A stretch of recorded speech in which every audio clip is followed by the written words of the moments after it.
Hey Alan, hey everybody. Just wanted to give you my thoughts on Thursday night's Ravens game when they opened the preseason against the Falcons with a 31-17 win. We'll start off with the defense. For the starters, it was a bad performance. They let the Falcons go up and down the field on them. Kerry Williams put up a Frank Walker-esque performance, just getting completely torched by Julio Jones. Brendan Aiyembedejo had a pick, but he and Jameel McClain showed in the middle that they're liabilities. They're not very good tacklers, and Aiyembedejo, despite the interception, looks pretty lost in coverage at times.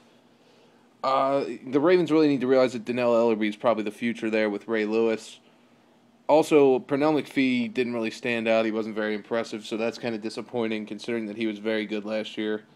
When the backups took over, I was impressed by Albert McClellan. Thought he was good, brought some pressure off the outside. And Omar Brown. Omar Brown was kind of Johnny on the spot, getting to the ball, creating turnovers, and that's the kind of thing that'll help him make the team. Other players to note on defense, I thought Sergio Kindle, it was nice just to see him get out there and play because, with his injury past and everything, it's always good just to see him on the field and see if he can get any better. Also, I thought Christian Thompson was very good. His first NFL appearance, he didn't look shaken at all. He didn't look like he couldn't handle it. He was very good, and he seems to know the defense pretty well. On the offensive side of the ball, the starters were pretty much the same as the starting defense. They sputtered. They looked terrible. They couldn't get anything going until their final drive of the night when Flacco hit Torrey Smith a couple times for some big plays, got him down the field. Flacco hit Ed Dixon in the end zone for a touchdown. Unfortunately, Ed Dixon injured his shoulder on the play, and he's going to miss the remainder of the preseason. So both of our top two tight ends are probably not going to be seen until the regular season.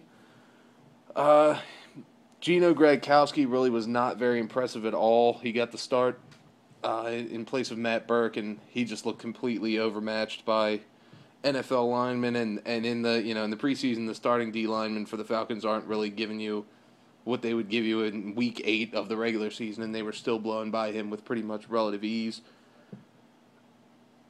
And the left side of the line also did not look very good, but Bryant McKinney wasn't in, our starting left tackle. So you got to hope that maybe when the starters are in and everything's working right, that it'll go better for us and we'll be able to move the ball.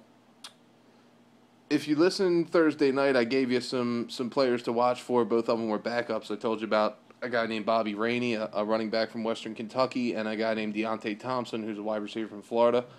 Both of them had really good nights. Rainey looked awesome. Every time he touched the ball in the ground or catching it out of the backfield, he seemed to be making plays.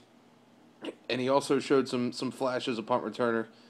Needs a little work there, but as a running back, he was very good. And Thompson really shows you everything that I told you he was going to show you. He shows great speed, ability to get separation from corners, and he catches the ball.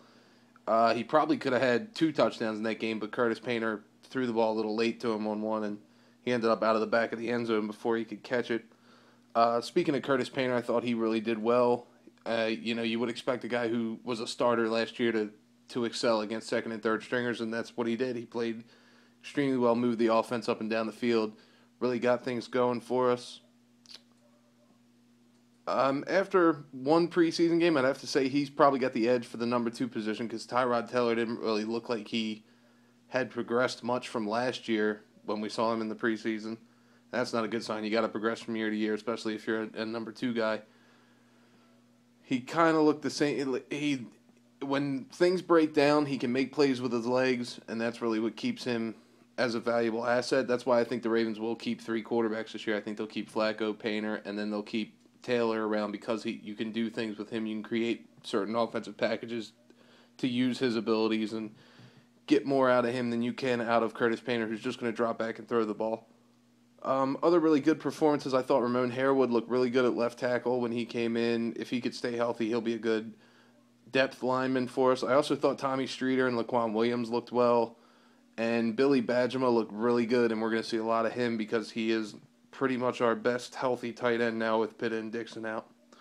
All in all, the starters, it was a little bit troubling, but the backup showed we have some good depth.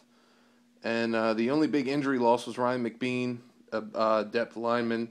He suffered a broken and dislocated ankle, and he's going to miss significant time if we don't just place him on season-ending IR. Other injuries, weren't as severe as that, so you can get past those.